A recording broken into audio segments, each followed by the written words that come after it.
সালে আমরা প্রথম ডিজিটাল বাংলাদেশ শব্দটা শুনতে পাই। সেই সময়ে আওয়ামী লীগ তাদের নির্বাচনী ইশতেহারে এটি প্রথম ব্যবহার করে, যেটা তাদের ভীষণ রকম মাইলেজ দেয়। এরপর ক্ষমতায় গিয়ে তারা 2021 সালের মধ্যে ডিজিটাল বাংলাদেশ গড়ার অঙ্গীকার করে। বলা যায় আমরা এখন 2021 সালের দোরগোড়ায় দাঁড়িয়ে, কিন্তু করোনার সংক্রমণে পুরো পৃথিবী থমকে গেছে।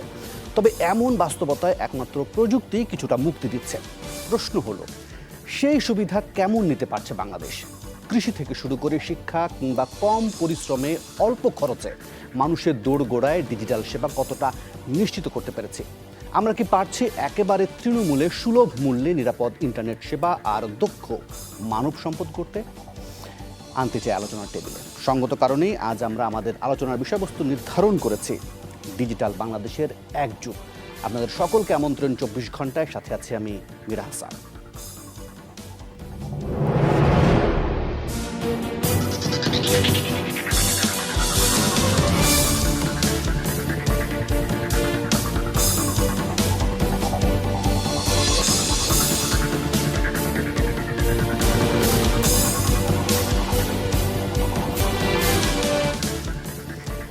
আজ আলোচনার জন্য আমরা একাধিক অতিথিকে অনলাইনে আমন্ত্রণ জানিয়েছি। তাদের সাথে একে একে পরিচিত হতে চাই। শুরুতেই পরিচয় করিয়ে দিতে চাই ঢাকা বিভাগীয় কমিশনার মোহাম্মদ মোস্তাফিজুর রহমানকে। তিনি একই সঙ্গে সরকারের A2I প্রকল্পের সাবেক পরিচালক। জনাব মোস্তাফিজুর রহমান, আপনাকে স্বাগত জানাচ্ছে আমাদের 24 ঘন্টায়। আশা করি আপনি আমাকে নিশ্চয়ই শুনতে পাচ্ছেন। এছাড়াও এই আলোচনায় যোগ করে নিতে চাই e commerce association of Bangladesh ইক্যাবের সভাপতি শমিকা স্যারকে।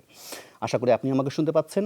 একই সঙ্গে এই আলোচনায় যোগ করে নিতে চাই Bangladesh association of software and information services বেসিসের সভাপতি সৈয়দ আলমাস কবিরকেও। আশা করি কিছুক্ষণের মধ্যে বা দ্বিতীয় অংশে আমাদের সাথে আলোচনায় যোগ দেবেন বাংলাদেশ কম্পিউটার কাউন্সিলের নির্বাহী পরিচালক পার্থ প্রতিম দেব। আপাতত আপনাদের তিনজনকে নিয়ে আলোচনা শুরু করতে চাই, তবে শুরুতে টাইটেল ব্রেক আছে। এরপরেই আমি মোস্তাফিজুর রহমান আপনাকে দিয়ে আলোচনাটা শুরু করি। মোস্তাফিজুর রহমান, আমরা কি এটা বলতে পারি কিনা আসলে যে সংকটের সময়, এই কোভিডকালীন সময়ে এসে আমরা আসলে ডিজিটাল বাংলাদেশ, প্রযুক্তির বাংলাদেশের যে বিষয়টা, সেটা আসলে ধারণা করতে পারছি বা বুঝতে পারছি, সাধারণ মানুষ স্পষ্ট হতে পারছে আসলে ডিজিটাল বাংলাদেশটা কি এবং সুফলটা মিলছে কিনা? আপনার বিশ্লেষণ দিয়ে আলোচনাটা শুরু করি, মোস্তাফিজুর রহমান। আপনাকে ধন্যবাদ। আপনি প্রথমে যে কথাটা অবতারণা করেছেন যে 2008 সালে আমরা প্রথমে এই শব্দটা শুনতে পাই। এর আগে কিন্তু এই শব্দটা আমাদের সাথে পরিচিত ছিল না। তো 2008 সালে যখন নির্বাচনী ইস্তেহারটা দেয় আমাদের মাননীয় প্রধানমন্ত্রী শেখ হাসিনা, তখনই কিন্তু উনি দেখতে পেয়েছিলেন যে ডিজিটাল বাংলাদেশের ফলাফলটা কি হবে। তখন আমরা অনেকে বুঝতে পারিনি। কিন্তু আজকে এই কোভিড প্রাক্কালে এটা আমরা একেবারেই মানুষের দোর প্রান্তে পৌঁছে দিতে পেরেছি সকল সেবা। মানুষ বুঝতে পেরে যে ডিজিটাল বাংলাদেশের আসলে সুফল কি। আমি একটা উদাহরণ দিই। আমাদের আমাদের কলের রেট ছিল before March 5 lakh on an average. কিন্তু যখনই কোভিডটা আসলো তখন এই কলের সংখ্যাটা হয়ে গেছে 37 লাখ। আপনি ই কমার্সের কথাটাই বলি, সমী আপা আছে। ই কমার্সের গ্রোথ হয়েছে 166 বিলিয়ন। এটা হচ্ছে বাংলাদেশ প্রতিযোগিতা কমিশনের রিপোর্ট অনুযায়ী 166 বিলিয়ন ট্রানজাকশন হয়েছে এই কোভিড কালে, এবং তাদের গ্রোথ হয়েছে 30 গুণের বেশি। এই শুধুমাত্র কোভিডের সময় মানুষ ঘরে বসে সমস্ত সেবা পেয়েছে, এই সেবা এই ই কমার্সের মাধ্যমে ইউটিলিটি পেয়েছে। আমাদের গভর্নমেন্টের যে সার্ভিস, আমি একটা এক্সাম্পল দেই। আমরা যারা গভর্নমেন্ট এন্ডে কাজ করি, আমাদের সবচাইতে প্রচলিত আমাদের প্ল্যাটফর্মটা হচ্ছে ই ফাইল প্ল্যাটফর্ম। আমরা ফাইলিংটা এখন ই ফাইলে করি। এই ই ফাইলের ইউজার ছিল আমাদের 91,000। এটা হচ্ছে মার্চের, আমি পরিসংখ্যানটা বলছি। কিন্তু কোভিডের সময় যখন অফিস আদালতের রেস্ট্রিকশন আসলো, মানুষের যাতায়াত কমে গেল, তখন এই ইউজারটা বেড়ে দাঁড়ালো হচ্ছে 96,000। তার মানে হচ্ছে গভর্নমেন্ট অফিসিয়ালসদের মধ্যে এই যে 5,000 ইউজারটা বৃদ্ধি পেল, এরা কিন্তু কোভিডের কারণে, কোভিডে বাসায় বসে তাকে অফিস করতে হয়েছে, সে এটাকে অর্জন করেছে, সে এটাকে শিখেছে এবং সে ঘরে বসে সার্ভিসগুলো দিয়েছে। মুস্তাফিজুর রহমান, আমার ঠিক এই জায়গা থেকে, ঠিক আছে, আপনি বলছিলেন যে কোভিডকালীন সময়ে এসে ই কমার্স একটা বুম হয়েছে, ইউজারের সংখ্যা বেড়েছে, কিন্তু আপনি কি একটু খেয়াল করবেন যে এই কোভিডকালীন সময়ে এই যে সুফলগুলো শুধুমাত্র নগর কেন্দ্রিক, শহর কেন্দ্রিক, এই সুফলটাকে তৃণমূলে পৌঁছাতে পেরেছে কিনা? একই সঙ্গে এই সময়টাও এসে আমরা আরো বেশি করে উপলব্ধি করতে পেরেছি যে ইন্টারনেটটা আমাদেরকে অনেক চড়া দামে কিনতে হয়। সেগুলোর ব্যাপারে আমি যদি বলি এক যুগের অগ্রগতিটা কি আসলে, সেটা কি স্পষ্ট করতে পারবো আমরা? এটা একেবারে স্পষ্ট করতে পারবো। আপনার মনে আছে গত রোজার সময় মাননীয় প্রধানমন্ত্রী একটা ঘোষণা দিলেন যে উনি ৫০ লক্ষ মানুষকে ঈদ উপহার দিবেন, ঈদ শুভেচ্ছা দিবেন, ২৫০০ করে টাকা প্রত্যেক মানুষকে দিবেন। উনি কিন্তু এটা দিয়েছেন একটা ক্লিকে। সারা বাংলাদেশের ৪৮৩টা উপজেলার ৫০ লক্ষ মানুষ মাননীয় প্রধানমন্ত্রীর এক ক্লিকে তার ঈদ উপহার, ঈদ শুভেচ্ছায় ২৫০০ টাকা করে পেয়েছে কিন্তু মোবাইল ব্যাংকিং এর মাধ্যমে। আর যদি আপনি ইন্টারনেটের দামের কথা বলেন, ২০০৮ সালে 1 Mbps ইন্টারনেটের দাম ছিল ৭৮,০০০ টাকা। আপনার মনে আছে নিশ্চয়ই। এখন এটা ৩০০ টাকা। সো এটা কত গুণ কমেছে, আমি ১০০ কত গুণ আমি এখন হিসাব করে বলতে পারবো না। তো এতখানি সুবিধা কিন্তু মানুষ মাত্র এই কয়েক বছরের মধ্যে পেয়েছে। এই যে জাম্পিংটা, এটা বিশ্বের অনেক দেশে এত দ্রুত এত বড় জাম্পিং কিন্তু হয়নি। আরেকটা এক্সাম্পল দিয়ে শেষ করব। আপনি এবছর আলুর দামটা দেখেন, প্রত্যেকটা কয়েক বছরের তুলনায় আলুর দামটা বেশি পেয়েছে। কেন? আলুর সমস্ত কেনাবেচা, পাইকারি কেনাবেচা এগুলো করেছে কিন্তু আমাদের কৃষি সম্প্রসারণ অধিদপ্তর, আমাদের মাঠ প্রশাসন অনলাইনের মাধ্যমে। এবং প্রত্যেকটা আলুর পাইকারি কোন জায়গায় আপনি খবর পাবেন না যে আলু পচে গেছে। কোভিড এর কারণে আলু বিক্রি করতে পারে নাই। বরঞ্চ আমরা অনলাইন আলুগুলো কিনে এর সাথে আলুগুলো দেওয়া হয়েছে। ফলে এই বছর কৃষক তো আলুর খুব ভালো মূল্য পেয়েছে। জি। গ্রাম পর্যায়ে একদম তৃণমূল পর্যায়ে আমাদের সেবাগুলো কিন্তু মানুষ পেয়েছে। মোস্তাফিজুর রহমান, আপনি বলছিলেন আলু নিয়ে এটা ভিন্ন প্রসঙ্গে আলোচনা হতে পারে, কারণ আলুর দাম গত এক যুগে যেটা দেখিনি আমরা, সেটা এই সময় দেখতে হচ্ছে। আলুর দামের ক্রাইসিসটা আসলে হিমাগার থেকে শুরু হয়, সেটা নিয়ে আলোচনা হতে পারে। আমি বরং আপনার কথা সূত্র ধরে শমী কায়সারের কাছে যেতে চাই। শমী কায়সার, আপনি শুনছিলেন মোস্তাফিজুর রহমান বলছিলেন এক ধরনের সুলভ হওয়ার কথা ইন্টারনেটের সংযোগ বলেন, ইন্টারনেটের মূল্য বলেন, আপনি একজন উদ্যোক্তাও বটে। সেই জায়গা থেকে আপনার বিশ্লেষণটা কেমন হবে? পাশাপাশি এই সময়টায় আসলে ই কমার্স ব্যবসায় আসলে নতুন নতুন মোড়গুলো আমরা লক্ষ্য করেছি কিনা, এক। দ্বিতীয়ত হচ্ছে যে একটা সময় গিয়ে তো কোভিড কিছুটা নিষ্ক্রিয় হবে, মানুষ বাইরে বেরিয়ে আসবে, সেই সময়টাকে যদি একটু খেয়াল রাখেন। শমী কায়সার। হ্যাঁ, ধন্যবাদ আমাকে ইনভাইট করবার জন্য। মোস্তাফিজ স্যার খুব যথার্থই বলেছেন। আমি একটু স্যারের সাথে অ্যাড করছি। স্যার ডেটাগুলো বলেছেন।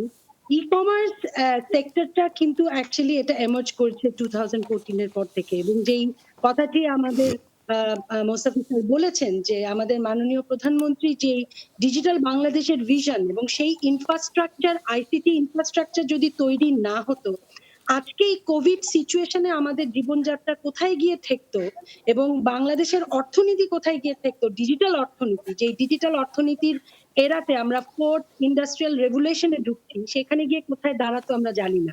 সেই জন্য মাননীয় প্রধানমন্ত্রী এবং আমাদের আইসিটি বিষয়ক উপদেষ্টা সজীব ওয়াজেদ জয়ের কাছে আমরা ভীষণভাবে কৃতজ্ঞ। আমি ব্যক্তিগতভাবে, আমরা নারী উদ্যোক্তা হিসেবে কৃতজ্ঞ। একটি কথা আমি বলতে চাচ্ছি, আমাদের একটি ডিজিটাল কমার্স পলিসি রয়েছে। সেই পলিসির উপর বেস করে কিন্তু টোটাল ই কমার্স সেক্টরটা কিন্তু গ্রো করেছে। কোভিড সিচুয়েশনটা যেমন চ্যালেঞ্জ হয়েছে, and at the same time opportunity হিসেবে বেরিয়েছে। আমাদের টোটাল ইন্ডাস্ট্রি যদি আমরা দেখতাম, আমাদের শুধুমাত্র 8% শুধু গ্রসারি, অনলাইন গ্রসারি ছিল। এটি কোভিড সিচুয়েশনে বেড়ে এটি হলো অলমোস্ট 25%, এবং এখানে কি বেশ কিছু নারী উদ্যোক্তাও যুক্ত হয়েছে। এবং একই সাথে এখানে আমাদের মোস্তাফিজ স্যার একটা অ্যামাউন্ট বলেছেন।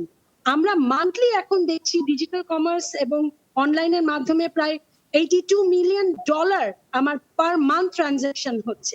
এটা অলরেডি ৩,০০০ কোটি টাকার মার্কেটে দাঁড়িয়ে গেছে। এখন যে জায়গাটা আপনি বলছিলেন যে যেই জায়গায় আমরা এখন দাঁড়িয়ে আছি, অবশ্যই চ্যালেঞ্জ রয়েছে, কিন্তু অপরচুনিটি দাঁড়িয়ে গেছে হিউজ। এখানে শুধু আমরা উদ্যোক্তা হিসেবে না, আমরা যদি আজকে অনলাইন ক্লাসের কথা বলি, আমরা যদি কর্পোরেট সেক্টর দেখি, আমরা যদি বিভিন্ন সেক্টর গুলোকে দেখি, everybody is embracing information and technology into their business system. এক। দ্বিতীয়ত যেই জায়গাটি আমি শেয়ার করতে চাচ্ছি, যে আমি একটা ছোট এক্সাম্পল দেই, যে এখানে মোস্তাফিজ স্যার বলেছেন আমরা কোরবানি ঈদের সময় আমরা ডিজিটাল হাট করেছিলাম কন্টামিনেশনকে কন্ট্রোল করবার জন্য, আপনার নিশ্চয়ই মনে থাকবে। শুধু ৩ সপ্তাহে অনলাইনে ২৭,০০০ গরু বিক্রি হয়েছে। এখানে মোস্তাফিজ স্যার রয়েছেন, law enforcement agency, Mostafiz sir থেকে উত্তর সিটি শ্রমিকায় স্যার, কর্পোরেশন, এই অ্যাপ বাণিজ্য ভিত্তিক ২৭,০০০ গরু আসলে কতটুকু ফলপ্রসূ? শ্রমিকায় স্যার, আপনি যে অ্যাপগুলোর কথা বলছিলেন বা সরকারের যে কাঠামোর কথাগুলো বলছিলেন, আপনি যদি গণমাধ্যমের দিকে লক্ষ্য করেন তাহলে কিন্তু আপনি দেখবেন যে সরকার আসলে এই বিষয়গুলো ফলপ্রসূ করতে অনেক ধরনের উদ্যোগ নিয়েছে। ৫০০ অ্যাপের কথা নিশ্চয়ই আপনার মনে আছে, ৫০০ অ্যাপের কথা নিশ্চয়ই মনে আছে, যেটা হচ্ছে ঢাকঢোল পিটিয়ে করা হয়েছিল। পরে দেখা গেল ৩টির মধ্যে শুধুমাত্র ৩টি কাজ করে, বাকিগুলো কাজ করে না। আপনার নিশ্চয়ই হাইটেক পার্কের কথা মনে আছে যশোরের, সেটা কীরকম হতাশার হয়ে দাঁড়িয়েছে, সেইগুলো তো নিশ্চয়ই প্রশ্ন আছে নাকি? আমি একটু একটা কথা বলতে চাই। আমরা কিন্তু আমাদের যে ইনফ্রাস্ট্রাকচার গুলো তৈরি হয়েছে সেখানে চ্যালেঞ্জ গুলো রয়েছে। আমি কিন্তু বারবার বলছি যে আমাদের কিন্তু চ্যালেঞ্জের নেই তা না। কিন্তু চ্যালেঞ্জ গুলোকে কি করে, এবং আমাদের এই কোভিড সিচুয়েশনে কিন্তু আমাদের একটা লার্নিং হয়েছে, আমরা চ্যালেঞ্জ গুলোকে কি করে মিটিগেট করব। আপনি যে চ্যালেঞ্জের জায়গাটা বলছেন, ইনফ্রাস্ট্রাকচার গুলো রয়েছে, হাইটেক পার্ক কাজ করছে, এবং সেখানে হাইটেক পার্কের যে চ্যালেঞ্জ গুলো রয়েছে, অনেকগুলো চ্যালেঞ্জ রয়েছে, কিন্তু আমাদের যে অ্যাচিভমেন্টের জায়গাটা হয়েছে টোটাল কোভিড পিরিয়ডে, এবং সেখানে আইসিটি মিনিস্ট্রি যে কাজটা করেছে, কমার্স মিনিস্ট্রি সহ, আপনি দেখেন আমাদের ব্যাকওয়ার্ড লিঙ্কেজে কৃষকরা তৃণমূল পর্যায়ে তারা কিন্তু ন্যায্য মূল্য পাওয়ার কথা ভাবতো না। আজকে এই কোভিড সিচুয়েশনে অনলাইন ইনফরমেশন টেকনোলজির কারণে আজকে তৃণমূল পর্যায়ে কৃষকরা আজকে ন্যায্য মূল্য পাওয়ার কথা শুধু ভাবে না, তারা মনে করে এটা তাদের রাইট। এবং এই যে সিস্টেমটা তাকে আজকে সরাসরি মার্কেটে এন্টার করতে দিয়েছে, এটাই কিন্তু আসলে জি, অসংখ্য ধন্যবাদ শ্রমিকা স্যার। আমি একটু এবার আলমাস, জি আপনার কাছে আসবো আবারও, জি আবারও আসবো আপনার কাছে। আমি একটু আলমাস কবির আপনার বিশ্লেষণ জানতে চাই। এই করোনার সময় বা করোনা পরবর্তী যে ব্যবসার ধরন বলেন বা প্রযুক্তির ব্যবহার বলেন, সেগুলো নিয়ে আপনার বিশ্লেষণ জানতে চাইবো, মূল্যায়ন জানতে চাইবো, কোনো ধরনের পরিবর্তন লক্ষণ করেন কিনা। পাশাপাশি মানুষ যদি প্রযুক্তি নির্ভর হয়েই থাকে এই সময় বা এর আগে থেকেও, তাহলে সেটা আমরা কতটুকু আসলে সহজলভ্য করতে পারছি বা তার নাগালে কতটুকু নিয়ে যেতে পারছি? আলমাস কবির। জি, অনেক ধন্যবাদ। আপনি শুনেছেন মুস্তাফিজ ভাই বলেছে, শমী বলেছেন যে আমরা এই কোভিড চলাকালীন সময় আমরা আইসিটির যে ব্যবহার সেটা আমরা কিভাবে দেখেছি। আপনি যদি একটা জিনিস চিন্তা করেন যে ২৬শে মার্চে যখন আমাদের লকডাউন শুরু হলো, পরের দিন থেকে কিন্তু আমাদের জীবনযাত্রা থমকে যাওয়ার কথা ছিল, সবাই ঘরবন্দি হয়ে থাকার কথা ছিল, কিন্তু সেটা কিন্তু থমকে যায়নি। আমাদের জীবনযাত্রা কিন্তু চলেছে, আমরা ব্যবসা বাণিজ্য চালিয়ে গেছি। আমরা সরকার কিন্তু ইনথির কথা যেটা বললেন মুস্তাফিজ ভাই, ইনথির মাধ্যমে ফাইল অ্যাপ্রুভাল দিয়ে গেছেন, ব্যাংক চলেছে, আমরা ঘরে বসে কেনাকাটা করেছি, ওষুধপত্র কিনেছি, টেলিমেডিসিন করেছি, এখন আমরা আদালত করছি, অনলাইনে ক্লাসরুম চলছে। সো আমাদের জীবনযাত্রা থেমে থাকিনি, পরের দিন থেকে শুরু চালু হয়েছে। তার মানে হচ্ছে এটাই প্রমাণ করে যে আমাদের ডিজিটাল বাংলাদেশের যে অবকাঠামোটা সেটা আমাদের জন্য রেডি ছিল। আমরা হয়তো সেটা রিয়েলাইজ করিনি ২৬শে মার্চের আগে, কিন্তু ২৬শে মার্চের পর থেকে আমরা সেটা হাড়ে হাড়ে একেবারে আমরা চোখে আঙ্গুল দিয়ে আমাদেরকে দেখিয়ে দিয়েছে যে এই অবকাঠামো আমাদের জন্য কতটা হেল্পফুল। আপনি যেটা বলছেন যে আমাদের করোনা চলাকালীন অবশ্যই ব্যবসা বাণিজ্য, সব ব্যবসা বাণিজ্য, শুধু বাংলাদেশ কেন সারা পৃথিবীতেই ব্যবসা বাণিজ্যের একটা মন্দা বিরাজ করেছে, কিন্তু ইন্টারেস্টিংলি যেটা সৌম্য বললেন যে আমরা কিন্তু এই চ্যালেঞ্জের মধ্যে একটা অপরচুনিটি খুঁজে পাচ্ছি। আমরা দেখেছি একটা সাপে বর হয়েছে। এক নম্বর কথা, আমাদের যে আইসিটি ইউজেজ বেড়ে গেছে, ই কমার্সের ইউজেজ বেড়ে গেছে, এটা তো বটেই, ব্যান্ডউইথের ইউজেজ কিন্তু কয়েক গুণ বেড়ে গেছে। তো এটা কিন্তু একটা কোয়ান্টাম লিপ হয়েছে আমাদের, যেটা হয়তো করতে হয়তো ৩ বছর লেগে যেত, ৪ বছর লেগে যেত, সেটা আমরা এই মাসে করে ফেলেছি। এখন যেটা কথা হচ্ছে যে এই যে সাপে বরের কথা বললাম, নানা রকম অপরচুনিটি সৃষ্টি হচ্ছে।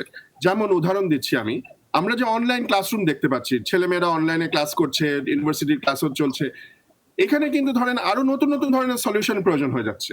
টিচাররা এখন শুধুমাত্র ভিডিও কনফারেন্সিং করে না, তারা হয়তো পরীক্ষা নেওয়ার টুলস লাগবে, তাদের প্রক্টরিং এর টুলস লাগবে, অ্যাসাইনমেন্ট জমা দেওয়ার টুলস লাগবে, আদালতে আপনার তথ্য এবং প্রমাণ জমা দেওয়ার টুলস লাগবে, জাজমেন্ট পাবলিশ করার টুলস লাগবে, নানা ধরনের সফটওয়্যার এবং টুলস এর প্রয়োজন হবে। এখানে কিন্তু আইসিটি ইন্ডাস্ট্রির জন্য আমি বলবো যে এটা একটা বিরাট সামনে সুদিন।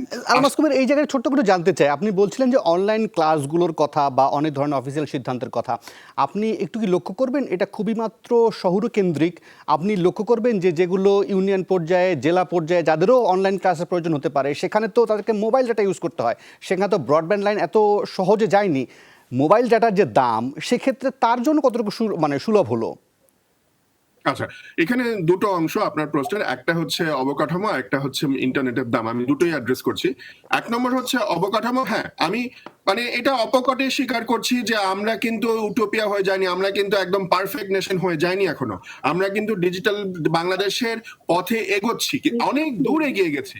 আমাদের ইউনিয়ন লেভেল পর্যন্ত ব্রডব্যান্ড ইন্টারনেটের জন্য ফাইবার অপটিক কেবল পৌঁছে গেছে, কিন্তু বিয়ন্ড আপনার ইউনিয়নের পরে যে গ্রাম লেভেলে সেখানে কিন্তু এখনো যায়নি। সেখানে আমরা যাবার জন্য আশা করছি, আমরা আশা করছি হয়তো আরো বছর খানেকের মধ্যে সেখানেও চলে যাবে, আমাদের 5G চলে আসবে। সো অবকাঠামো অবশ্যই আমাদের দরকার। এবং আপনি যেটা বলেছেন যে এই যে অনলাইন ক্লাসরুম বা আদালত, এগুলো যদি আমরা একেবারে প্রান্তিক পর্যায়ে ছেলে মেয়েদের পর্যন্ত পৌঁছে দিতে চাই, তাহলে কিন্তু এই অবকাঠামোর কোনো বিকল্প নাই। 2 নম্বর হচ্ছে ইন্টারনেটের সহজলভ্যতা, সুলভ মূল্য এবং দ্রুত গতিশীল ইন্টারনেট আমাদের লাগবে। মোবাইল ইন্টারনেট দিয়ে হবে না, এটা ঠিক, কোনো সন্দেহ নাই। মুস্তাফিজ ভাই বলেছেন যে গত 10 বছরে ৭৮,০০০ টাকা থেকে ৩০০ টাকায় যে নেমে এসেছে, এটা একটা বিরাট ব্যাপার, বিরাট সাফল্য সরকারের জন্য। একটা সমস্যা এখনো রয়ে গেছে, আমি আশা করছি এটা সমাধান হয়ে যাবে। সেটা হচ্ছে transmission cost is very high. আমাদের যে ট্রান্সমিশন কস্টটা, সেটা আপনি যদি খেয়াল করে থাকেন, 2009 জানুয়ারি থেকে এনটিটিএনরা যারা শুরু করেছিল, এখন পর্যন্ত এই 12 বছরে 1 পয়সা দাম কমেনি কিন্তু ট্রান্সমিশনের, বরং দাম কোনো কোনো ক্ষেত্রে বেড়েছে। সো ট্রান্সমিশনের দাম যদি যতক্ষণ না বাড়বে, ততক্ষণ পর্যন্ত ঢাকায় যে রেটে আপনি ইন্টারনেট পাবেন, সেই প্রান্তিক পর্যায়ে গিয়ে দেখবেন যে এটা 10 গুণ হয়ে গেছে ইন্টারনেটের দাম, বিকজ ব্যান্ডউইথের দাম কমলেও ট্রান্সমিশনের দাম কমেনি। যে এই জায়গায় থামাচ্ছি, আমি একটা বিরতি নেই, বিরতির পর ফিরে এসে মুস্তাফিজুর রহমান আপনার কাছে জানতে চাইবো যে ট্রান্সমিশনের বিষয়টি আলমাস কবির সামনে আনলেন, সে বিষয়ে আপনার মূল্যায়ন জানতে চাইবো। পাশাপাশি ডিজিটাল নিরাপত্তার বিষয়টাও একটু আমরা জানতে চাইবো, সেটা আসলে আমাদের কতটুকু দুর্বল না শক্তিশালী, সেটাও একটু নিশ্চয়ই বিশ্লেষণ করবেন। নেব ছোট্ট একটা বিরতি, ফিরবো একটু পর।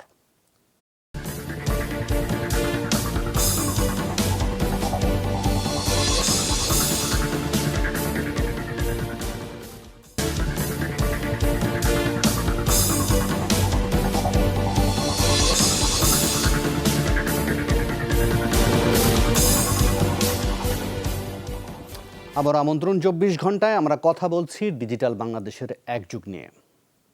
মুস্তাফিজুর রহমানের কাছে যাবার আগে আমি এই মুহূর্তে বাংলাদেশ কম্পিউটার কাউন্সিলের নির্বাহী পরিচালক পার্থপ্রতিম দেবকে আলোচনায় যোগ করে নিতে চাই। পার্থপ্রতিম দেব, আপনাকে স্বাগত।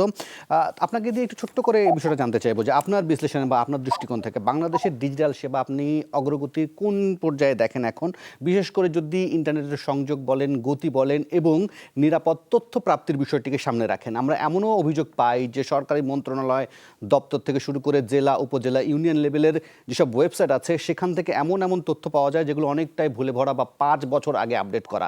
তাহলে আমরা এই ডিজিটাল সেবা কি পেলাম আসলে? পার্থপ্রতিম দেব। ধন্যবাদ। প্রথমে আপনাকে ধন্যবাদ জানাচ্ছি এবং যমুনা টিভি সহ আজকের আমাদের এই টক শোতে যারা উপস্থিত আছেন তাদের সবাইকে আসলে আমি আমার কৃতজ্ঞতা এবং ধন্যবাদ জানাচ্ছি, এবং ভিউয়ারদেরকে বাংলাদেশ কম্পিউটার কাউন্সিলের পক্ষ থেকে ধন্যবাদ জানাচ্ছি। আপনি জানতে চেয়েছেন যে আসলে কোয়ালিটি অফ সার্ভিস, তাই না? আপনি কোয়ালিটি অফ সার্ভিসটার কথা বলতে চেয়েছেন। আমরা আসলে আগের কিছু বক্তা আমরা কি করেছি সেই সম্পর্কে বলা হয়েছে। আমি একটু বলতে চাই, আমরা মানে কোয়ালিটির বিষয়টা একটু বলি যে কিভাবে আমরা করেছি। আমাদের কানেক্টিভিটির বিষয়টা, আমার কানেক্টিভিটি কিন্তু এখন আমরা ইউনিয়ন পর্যন্ত নিয়ে গিয়েছি এবং আগামী বছরের মধ্যে বাংলাদেশের প্রায় সবগুলো ইউনিয়ন কিন্তু ইনফরমেশন সুপার হাইওয়ে এর আওতায় চলে আসে। এটা হলো একটা বড় অর্জন। আমরা কিন্তু দুটো submarine capital CME-4 South East Asia, Middle East and Western আফ্রিকার সাথে মানে 1 এবং 2 এর সাথে সংযুক্ত, এবং কিছুদিন আগে আরেকটা প্রকল্প নেওয়া হয়েছে, তার ফলে তৃতীয় সাবমেরিন কেবলে আমরা যুক্ত হতে চলেছি। আমরা ইতিমধ্যে কিন্তু বঙ্গবন্ধু স্যাটেলাইটের মাধ্যমে আমাদের টেরিস্ট্রিয়াল লিংকটাও করেছি, আর এমনিতে আরো IIA যোগাযোগ আছে। কানেক্টিভিটির দিক থেকে যদি ধরেন, তাহলে আমরা কিন্তু এই ডিজিটাল বাংলাদেশের পথ চলার এই 12 বছরে আমরা কিন্তু একটা অভাবনীয় গতিতে পৌঁছেছি। আমাদের অগ্রগতি হলো, আমরা অভাবনীয় গতিতে আগাচ্ছি পার্থপ্রতিম দেব, কিন্তু আমরা যে সেবাটা দিচ্ছি সেটা নিয়ে অনেক প্রশ্ন থাকছে। আমরা তথ্য পাই, সেখানে অনেক ধরনের ডিলেমা থাকে। অনেক ব্যাকডেটেড। আপনি আপনি শুনেন, একটা তো মানে ধরেন আমরা ট্রান্সফরমেশনের যুগে আছি। এখন বিষয় হলো যে সব মানুষকে খুব দ্রুত আপনি কিন্তু একদম আপনি ড্রামাটিক্যালি চেঞ্জ করতে পারবেন না। আপনাকে একটু সময় দিতে হবে। আমরা যে গতিতে এগুচ্ছে প্রযুক্তি, আর আমি প্রযুক্তির সাথে অনেকেই কিন্তু মানে তাল মিলিয়ে চলা কিন্তু আসলে খুব কঠিন একটা বিষয়। আমরা চেষ্টা করছি ওই রকম হিউম্যান রিসোর্স। আপনি চিন্তা করেন যে সারা বাংলাদেশের মতো অবস্থা, সারা বাংলাদেশ এটা কিভাবে চলতো, একটা নথি ওই যে আমার মানে ঢাকার বিভাগীয় কমিশনার মহোদয় মানে বলেছে যে এই লাল ফাইলের মধ্যে কাগজের নোট লিখতে লিখতে ওই নথিগুলো উঠতো, তারপর আবার নামতো। এই জিনিসগুলো এখন কিন্তু পলকের মধ্যে হয়ে যাচ্ছে আমাদের এই কানেক্টিভিটি এবং ই ফাইলিং এর কারণে এবং আমাদের ডেটা সেন্টারের সাপোর্টের জন্য। এখন কিছু কিছু ওয়েবসাইট আপনি বলছেন যে হ্যাঁ হালনাগাদের মানে অনেক তথ্য হয়তো থাকে না, কিন্তু একই সাথে আমাদের কিন্তু আরটিআই আইনটা কিন্তু আছে, মানে আপনার অধিকার জানার আইন। কিন্তু কেউ যদি ওই আইনে ওই মানে কোনো তথ্য জানতে চায়, মানে সরকারি যে কোনো অফিস কিন্তু তথ্য দিতে বাধ্য। জি, সেটারও যদি একটা তার 21 দিনের website- 21 দিনের টাইম ফ্রেম আছে, যেটা আমার এক ক্লিকে হয়ে যাবার কথা, তার জন্য আমাকে 21 দিন ওয়েট করতে হবে। আমরা তো সেদিকে যেতে চাই না নিশ্চয়ই। আমি জি আপনার কাছে আসবো, পার্থপ্রতিম দেব, আমি আসবো, আমি একটু মুস্তাফিজুর রহমানের কাছে তার একটু বিশ্লেষণ শুনে আসবো। ওনার কাছ থেকে একটু শুনতে চাই, ওনার কাছ থেকে শুনতে চাই যেটা আলমাস কবি তুলছিলেন ট্রান্সমিশন ফি নিয়ে, পাশাপাশি ডিজিটাল নিরাপত্তা ব্যবস্থার দুর্বলতার প্রসঙ্গ যদি আপনি একটু আলোকপাত করেন মুস্তাফিজুর রহমান। ট্রান্সমিশন নিয়ে আসলে আলমাজ ভাই বলে ফেলেছে। আমাদের এনটিটিএন হচ্ছে ন্যাশনাল টেলিকমিউনিকেশন ট্রান্সমিশন নেটওয়ার্ক। তো এইটা প্রাইভেট সেক্টররাই মূলত পরিচালনা করে এবং তারা একটা ট্রান্সমিশন কস্ট নেয়।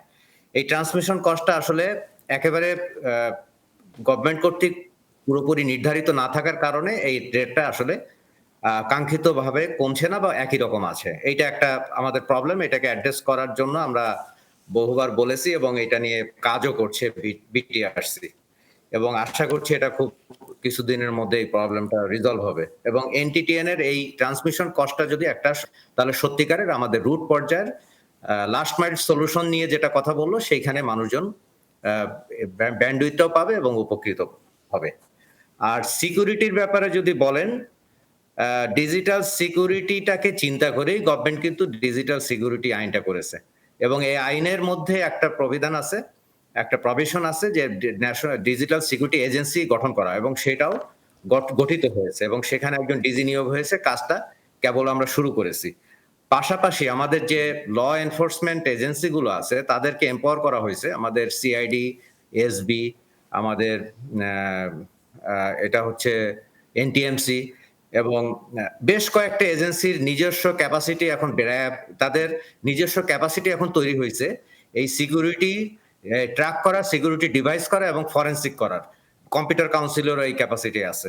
তো কাজেই আমরা যে পিছিয়ে আছি তা কিন্তু বলবো না। আপনি দেখেন অনেক বড় বড় ডিজিটাল ক্রাইম কিন্তু মাত্র 48 ঘন্টার মধ্যে কিন্তু আমাদের ল এনফোর্সমেন্ট এজেন্সিরা ডিটেক্ট করে ফেলেছে এবং আসামি ধরে ফেলেছে তাকে ট্র্যাক করে, এবং খুব বড় বড় অনেকগুলো ঘটনা ঘটেছে, এটা চমকে দেবার মতো। তো কাজেই আমাদের সেই ক্যাপাসিটিটা কিন্তু আমরা বাড়ছে, এবং এটা সারা বিশ্ব কিন্তু এই সিকিউরিটির থ্রেটে কিন্তু অলরেডি আছে। মানে তারা কিন্তু অনেক উন্নত দেশও কিন্তু এগুলা পুরোপুরি যে তারা লিক প্রুফ করতে পেরেছে তা কিন্তু নয়। সে তুলনায় আমি বলবো আমরা যে গতিতে আগাচ্ছি, ইনশাল্লাহ আমরা একটা ভালো পর্যায়ে যেতে পারবো। আমি সমীকা স্যার এই জায়গা থেকে আপনার ধন্যবাদ। বিশ্লেষণটা একটু জানতে চাইবো, নারীদের নিরাপদ ইন্টারনেট ব্যবহারের বিষয়ে সেই জায়গা থেকে আসলে কতটা নিরাপদ দেখেন? ধন্যবাদ। সেফ ইন্টারনেট নিয়ে আমরা কিছুক্ষণ আগেই একটা ওয়েবিনারে ছিলাম নারী উদ্যোক্তাদেরকে নিয়ে।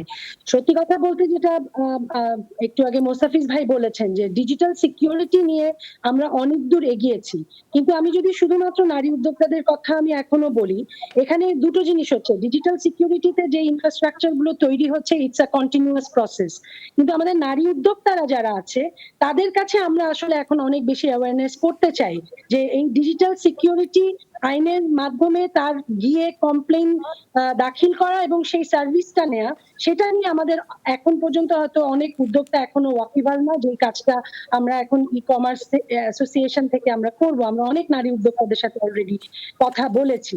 সুতরাং আর ডিজিটাল সিকিউরিটির যে সিস্টেমটা এখন ইনফ্রাস্ট্রাকচারটা যেটা তৈরি হচ্ছে, ইটস আ কন্টিনিউয়াস প্রসেস কিন্তু। এবং একটু আগে মোস্তাফিজ ভাই বলেছেন যে সেখানে আলাদা একটা ডিজি নিয়োগ হয়েছে, সেখানে অনেক নারী কর্মী রয়েছেন, নারী এক্সপার্টস রয়েছেন, যারা নারীরা শুধু নারীদেরকে সার্ভিস দেওয়ার জন্য। কিন্তু আমরা যেটা দেখছি ওভারঅল নারীদের সংখ্যা একটু কম গিয়ে কমপ্লেইন দাখিল করা, কারণ একজন নারীকে কিন্তু খুব সহসাই ডিজিটাল এই সাইবার ক্রাইমে কাবু করে দেওয়া যায় এবং আমরা দেখেছি। কিন্তু যেই জায়গাটি হচ্ছে যে এই যে অপচেষ্টাগুলো হচ্ছে, এখন কিন্তু আইনও তৈরি হয়েছে, এতই শক্ত আইন তৈরি হয়েছে যে একজন কমপ্লেইন করলে কিন্তু তাদেরকে আসলেই আইনের কাঠগড়ায় আনা হচ্ছে। আর একটি যে মুস্তাফিজ ভাই যেটা বলেছেন যে অনেক বড় বড় ক্রাইমের জায়গা থেকেও আমরা 48 আওয়ার্সের মধ্যে সেই সুরাহা পাচ্ছি। কিন্তু আমার যেটা মনে হয় একজন নারী উদ্যোক্তা হিসেবে আমরাই আমাদের নারীদেরকে আরো বেশি অ্যাওয়্যার করতে হবে যে এই সার্ভিসটা এভেইল করবার জন্য। যে আমি একটু আলমাস কবির আপনার বিশ্লেষণে জানতে চাইবো, যদি এই বিষয়ে কোনো কিছু যোগ করতে চান সেটা যোগ করবেন। পাশাপাশি একটা কথা আসছিল যে মানসম্মত আসলে হিউম্যান রিসোর্স আসলে কতটুকু তৈরি হলো। আমার মনে পড়ে বা আমাদের অনেকেই জানেন যে স্কুল কলেজ তথ্য প্রযুক্তি এখন বাধ্যতামূলক, সেখানে আসলে কতটুকু মানসম্মত শিক্ষার্থী বেরিয়ে আসছে বা সেখানে আসলে কতটুকু মানসম্মত শিক্ষক নিয়োগ করা হচ্ছে? জি, ডিজিটাল সিকিউরিটির কথাতে আমি একটা জিনিস বলতে চাই। ডিজিটাল সিকিউরিটি কিন্তু অনেক বড় একটা ভাস্ট একটা বিষয়। নানা ধরনের এখানে প্রবলেম হয়। এখানে নেটওয়ার্ক সিকিউরিটির ব্যাপার আছে, যারা ইউজার তাদের সিকিউরিটির ব্যাপার আছে, অনেক ধরনের রাষ্ট্রীয় সিকিউরিটির ব্যাপার আছে। এইখানে সবচেয়ে বড় এবং কমন যে জিনিসটা করা দরকার সেটি হচ্ছে অ্যাওয়ারনেস। Awareness, awareness, awareness. সচেতনতার কোনো বিকল্প নাই। আপনি ছোট বাচ্চাদের যেমন শেখানো হয় রাস্তা কিভাবে পার হতে হয়, একই রকম ভাবে এখন আমরা যেহেতু ইনফরমেশন সুপার হাইওয়েতে চলছি, আমাদেরকে শেখাতে হবে, একেবারে স্কুল লেভেল থেকে শেখাতে হবে যে কিভাবে ইন্টারনেটে কি কি করণীয়, কি কি বর্জনীয়। এবং একই রকম ভাবে যারা একেবারে আইটি প্রফেশনাল, মনে করেন যারা কোনো কর্পোরেটে চাকরি করে, ব্যাংকে চাকরি করে, সেই আইটি প্রফেশনালদেরকেও কিন্তু কন্টিনিউয়াসলি তাদেরকে অ্যাওয়্যার করতে হবে যে আপনার কিভাবে আপনার নিজের নেটওয়ার্ককে আপনি রক্ষা করতে পারবেন। আপনি ভুল করে একটা কিছু ডাউনলোড করে ফেললেন, হয়তো একটা গান ডাউনলোড করলেন, বা আপনি একটা আপনার ইউএসবি ড্রাইভ দিয়ে আপনার কম্পিউটারে কিছু একটা দিলেন, সেখান থেকে একটা ম্যালওয়্যার কিন্তু আপনার নেটওয়ার্কে ছড়িয়ে যেতে পারে। সো এই ধরনের সচেতনতা, ম্যাস অ্যাওয়ারনেস আমাদের প্রয়োজন রয়েছে। আরেকটি কথা বলতে চাই, ডেটার কথা যেহেতু আসলো, ডেটা তো এখন সবচেয়ে বেশি important. Data is the new oil. সেজন্য ডেটা প্রাইভেসি এবং ডেটা প্রোটেকশনের ব্যাপারে আমাদেরকে এখন নজর দিতে হবে। এ বিষয়ে আমাদের আইন এখনো হয়নি। আমাদের এ বিষয়ে আমরা বেসিস থেকে একটি খুবই সম্প্রতি আমরা একটি রেকমেন্ডেশন, সেট অফ রেকমেন্ডেশন আমরা সরকারের কাছে পেশ করেছি। আমরা আশা করব সরকার এই বিষয়ে একটি আইন করবেন। একটা জিনিস মনে রাখবেন যে মনে করেন আপনি যদি একটা গ্লাসের রুমের মধ্যে থাকেন এবং খুব শক্ত বুলেট প্রুফ গ্লাসের রুম, তাহলে কিন্তু আপনি সিকিউরড, কিন্তু আপনার প্রাইভেসি কিন্তু সেখানে বিনষ্ট হচ্ছে, বিকজ আপনাকে দেখা যাচ্ছে। তো দেয়ার ইজ আ ডিফারেন্স। এবং এখন যেহেতু আমরা ডিজিটাল বাংলাদেশ অনেক ডেটা জেনারেট করছি, ডিজিটাল কমার্স আরো প্রসারিত হচ্ছে, অনেক ডেটা আমরা পার্সোনাল ডেটা, টেলিমেডিসিনের জন্য পার্সোনাল ডেটা জেনারেট হচ্ছে, সেগুলোকে আমরা কিভাবে প্রোটেক্ট করতে পারি, সেগুলোর প্রাইভেসি কিভাবে আমরা এনশিওর করতে পারি, সেদিকে আমাদের জি অবশ্যই। আমি ডেটা নিরাপত্তা নিয়ে কথা বলতে চাই। আমি একটা বিরতি নিব, বিরতির পর ফিরে আসলে আপনারা সবাই বলছিলেন যে ব্যক্তি পর্যায়ে সচেতনতার কথা, কিন্তু রাষ্ট্রীয় পর্যায়ে বা সরকার পর্যায়ে সচেতনতাটা একটু ভীষণ রকমের জরুরি। কারণ বাংলাদেশ ব্যাংক থেকে যখন টাকা পাচার হয়ে গেল, চুরি হয়ে গেল, তখনও তো নিশ্চয়ই এই রাষ্ট্রীয় পর্যায়ের এই নিরাপত্তাটা অনেক গুরুত্বপূর্ণ হয়ে ওঠে। সেটা নিয়ে আমি আলোচনা করব, সেটা নিয়ে আলোচনা করবো নিশ্চয়ই। আমি এটা বিরতি নিই, বিরতির পর ফিরে এসে সৈয়দ আলমাস কবির আপনাকে দিয়ে আলোচনা শুরু করবো নিশ্চয়ই। ছোট একটা বিরতি, ফিরবো একটু পর।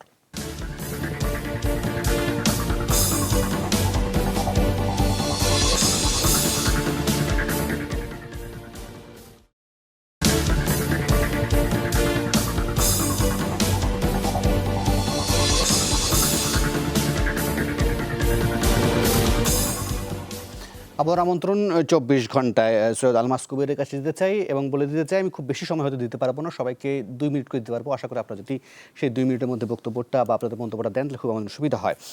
সৈয়দ আলমাস কবির, আপনাকে থামিয়েছিলাম। আসলে অনেকেই বলেন যে আসলে বাংলাদেশ ব্যাংক থেকে টাকা চুরির যে ঘটনাটি সেটা আসলে নির্দেশ করে যে দেশের ডিজিটাল ব্যবস্থার আসলে নিরাপত্তা কতটা দুর্বল, সেই জায়গা থেকে আপনার মন্তব্যটা জানতে চাইবো। পাশাপাশি এটা যদি একটু যোগ করেন যে বিদেশি সফটওয়্যার ব্যবহার না করার ব্যাপারে কি করা যেতে পারে। জি, বাংলাদেশ ব্যাংকে যে দুর্ঘটনা ঘটেছিল সেখানেও কিন্তু অ্যাওয়ারনেসের বা সচেতনতার অভাব ছিল। যারা দায়িত্বে ছিলেন তারা কিন্তু দায়িত্বহীনতার কিছু পরিচয় দিয়েছিলেন বলেই কিন্তু এইটা ঘটনাটা ঘটেছে। আরেকটি জিনিস আমি এখানে এই সিকিউরিটির ব্যাপারে বলতে চাই, সরকারের থেকে আমাদের একটা সহযোগিতা এখানে প্রয়োজন। আমরা গত কয়েক বছর ধরে বেসিস থেকে বলে আসছি যে নেটওয়ার্ক সিকিউরিটির জন্য যেটা সবচেয়ে বেশি দরকার, ফায়ারওয়াল যেটাকে বলা হয়, সেই ফায়ারওয়ালের উপরে কিন্তু 69% ডিউটি রয়েছে, মানে ডিউটি এবং ট্যাক্স মিলিয়ে সবকিছু 69% আসে। সেটা রাখার কোনো যৌক্তিকতা নাই। এটাকে একেবারে নমিনাল পর্যায়ে নিয়ে আসা উচিত। যেহেতু আমরা এখন একটা ইনফ্রাস্ট্রাকচার তৈরি করছি, আমরা এখন নানা রকমের অবকাঠামো তৈরি করছি, এখন আমাদের এই অনেক ভালোভাবে আমাদের নেটওয়ার্ক গুলোকে সিকিউর করতে হবে, এবং সেখানে যদি আমাদের এরকম উচ্চ মূল্য দিয়ে আমাদের কিনতে হয় ফায়ারওয়াল, অনেকেই কিন্তু তখন একটু তারা মনে করে যে না থাক, আমি একটা ছোটখাটো ফায়ারওয়াল নিয়ে রাখি, আমি আমার বড় ফায়ারওয়াল নেওয়ার দরকার নেই, বা যেই ফায়ারওয়ালটা আমার যদি 3টা ফায়ারওয়াল দরকার ছিল সেখানে সে একটা ফায়ারওয়াল রাখে। সো এটা একটু মাথায় রাখতে হবে। 2 নম্বর হচ্ছে আপনি যেটা বললেন যে আমাদের যে বিদেশি সফটওয়্যার দেখেন, আমাদের বাংলাদেশে যে বড় বড় প্রজেক্ট গুলো হয়েছে, বেশিরভাগ প্রজেক্ট কিন্তু আমাদের দেশীয় কোম্পানি করেছে এবং সাকসেসফুলি করেছে। অন্যদিকে যে গভর্নমেন্ট প্রজেক্ট গুলোতে, বড় বড় প্রজেক্ট গুলোতে বিদেশিরা করেছে, তারা সেখানে কিন্তু অনেক জায়গায় কিন্তু তারা ফেল হয়েছে। তার কারণ হচ্ছে তাদের কোনো টেকনোলজিক্যাল ল্যাকিং এর জন্য না। এখানে নানা রকমের প্রশ্ন থেকে যায়, এখানে দায়িত্বহীনতার প্রশ্ন থেকে যায়, জুরিসডিকশনের বাইরে থেকে যায়, সেখানে আপনার তাদের এখানে তাদেরকে ধরা যায় না, ল্যাঙ্গুয়েজ ব্যারিয়ার থাকে, এবং আরেকটি সবচেয়ে বড় অসুবিধা হচ্ছে যে আপনার ডেটা সিকিউরিটি এনশিওর হয় না, বিকজ এবং স্পেশালি সরকারি কাজে যখন আপনি বিদেশিদেরকে নিয়ে আসেন, তো সেইখানে আমাদের লোকাল কোম্পানিগুলোর কিন্তু অনেক সক্ষমতা রয়েছে, তারা আমরা বারবার করে বিভিন্ন জায়গায় এটা প্রমাণ করেছি। আমি আশা করব যে সরকার, অসংখ্য ধন্যবাদ পার্থ প্রতিম দেব। ডেটা সিকিউরিটি সম্পর্কে আপনার বক্তব্য মন্তব্য জানতে চাই পার্থ প্রতিম দেব। মানে দেশি প্রতিষ্ঠান সম্পর্কিত জি, জি, বিষয় জি। না সাইবার? আচ্ছা, চমৎকার, আপনাকে ধন্যবাদ। আমরা কিন্তু বাংলাদেশ কম্পিউটার কাউন্সিল, এই ডিজিটাল বাংলাদেশের যে আসলে 4টা স্তম্ভই আমরা কাজ করতে যাচ্ছি: কানেক্টিভিটি, মানব সম্পদ উন্নয়ন, হিউম্যান ই গভর্নেন্স, এবং 4 নাম্বারটা হলো আইসিটি ইন্ডাস্ট্রি। আমি আপনাকে একটু কথা বলি যে আমরা কিভাবে এই যে বেসিসের জন্মের ক্ষেত্রেও কিন্তু এই বাংলাদেশ কম্পিউটার কাউন্সিল মানে কাজ করেছে। আমরা কিন্তু তাদেরকে পেজ দিয়েছি এবং তারা যেন অ্যাসোসিয়েশন হিসেবে করতে পারে এভাবে করছি। এবং বিদেশে যে বিভিন্ন ধরনের আইসিটি এক্সপো হয়, আমরা কিন্তু বেসিসকে সাথে নিয়ে জাপান সহ ইউএসএ, ইংল্যান্ডে আমরা কিন্তু এরকম কার্যক্রম, সিঙ্গাপুরে আমরা চালিয়ে যাচ্ছি। ইন্ডাস্ট্রি প্রমোশনের আরেকটা বলি, আমাদের একটাই প্রকল্প আছে, আমরা অফিস অটোমেশনের দিকে যাচ্ছি। আমাদের আইসিটি ডিভিশন এবং প্ল্যানিং মিনিস্ট্রির মধ্যে আমরা অফিস অটোমেশনের পর্যায়ে গেছি, এবং এগুলো করছে কিন্তু আমাদের সম্পূর্ণ দেশীয় কোম্পানিগুলো। এবং আপনি জেনে খুশি হবেন যে অত্যাধুনিক মাইক্রো আর্কিটেকচার প্রযুক্তি, যেটি আসলে ওই নেটফ্লিক্স যার উপরে চলে, সেই প্রযুক্তি কিন্তু আমাদের দেশের এই প্রোগ্রামাররা এটা করেছে। জি, অসংখ্য ধন্যবাদ পার্থ প্রতিম দেব আপনার মন্তব্যের জন্য। আমি শমিকা স্যার, বিশেষ কোনো প্রশ্ন নেই, আপনি আপনার উদ্যোক্তার জায়গা থেকে পরবর্তীতে কি দেখতে চান আশা করি 2 মিনিটের মধ্যে নিশ্চয়ই বলবেন।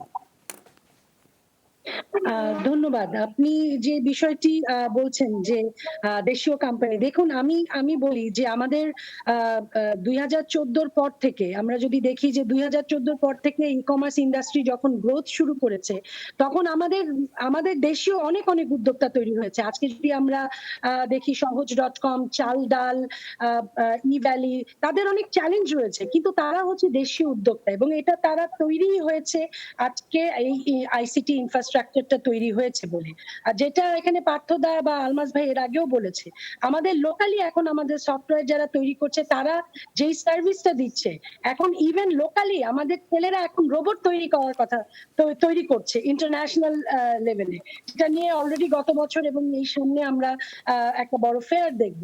আমাদের দেশের ছেলেরা গেমের অ্যাপ তৈরি করে বাংলাদেশে বসে বসে তারা গুগল থেকে আর্ন করছে, একদম ফ্রিল্যান্সার্স তৈরি হচ্ছে। 2021-এর মধ্যে বাংলাদেশ একটা লার্জেস্ট ফ্রিল্যান্সিং কান্ট্রি হয়ে যাবে। সুতরাং এগুলো কিন্তু সবকিছুই আমাদের সাকসেস স্টোরি, এবং আমি 2 মিনিটে সবগুলো সাকসেস স্টোরি বলতে পারবো না।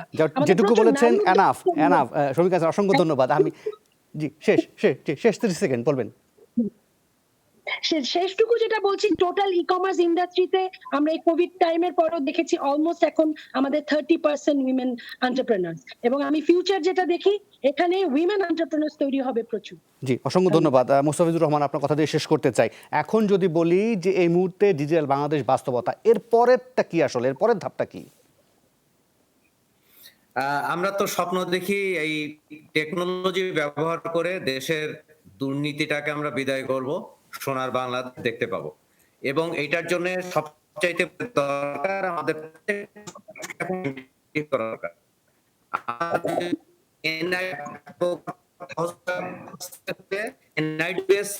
এনআইডিটাকে যদি আমি সর্বক্ষেত্রে নিয়ে যেতে পারি, তাতে করে আমি প্রতিটা মানুষকে আইডেন্টিফাই করতে পারি, তাহলে আমার ই সার্ভিস, ডিজিটাল সার্ভিস একেবারে মানুষের হাতের কাছে পৌঁছে দেওয়া সম্ভব হবে। এখন আমরা এতদিন বলতাম ই সার্ভিস, এখন আমরা চলে যাচ্ছি এম সার্ভিসে, মোবাইলে। এখন মানুষের মানে মোবাইলটা এত পপুলার এখন, যে 2008 সালে মাত্র 2 কোটি মোবাইল ছিল দেশে, এখন 15 কোটি মানুষের হাতে মোবাইল। তো সো এইখানে আমরা মোবাইল কেন্দ্রিকই সার্ভিসগুলোকে নিয়ে যেতে হবে। আমি সেই স্বপ্নটাই দেখি, এবং দেশে টেকনোলজির এমন একটা পর্যায়ে ব্যবহার আসবে, ই সার্ভিসের এমন ব্যবহার আসবে যেখানে সেবা গ্রহীতা এবং সেবা প্রদানকারীর দেখা সাক্ষাৎই হবে না। দেখা সাক্ষাৎটা যদি বন্ধ করতে পারি আমরা, তাহলে দুর্নীতিটাও কিন্তু বিদায় নেবে। জি, অসংখ্য ধন্যবাদ। এটা আসলে এক ধরনের ডিজিটাল অগ্রগতি। দেখুন, আমরা 5 জন 5 জায়গা থেকে বসে কথা বলছি, যদিও মাঝে মাঝে লাইন আটকে যাচ্ছে, এটাও এক ধরনের ডিজিটাল বিড়ম্বনা, কিন্তু স্বীকার করতে হবে যে এটা বড় অগ্রগতি, যে আমরা 5 জন 5 জায়গা থেকে কথা বলছি। অসংখ্য ধন্যবাদ আপনাদের 5 জনের বা 4 জনের মূল্যবান মন্তব্য সময়ের জন্য। আমাকে শেষ করতে হচ্ছে অনুষ্ঠান। কাল আবার দেখা হবে, সে পর্যন্ত ভালো থাকুন, সুস্থ থাকুন, শুভরাত্রি।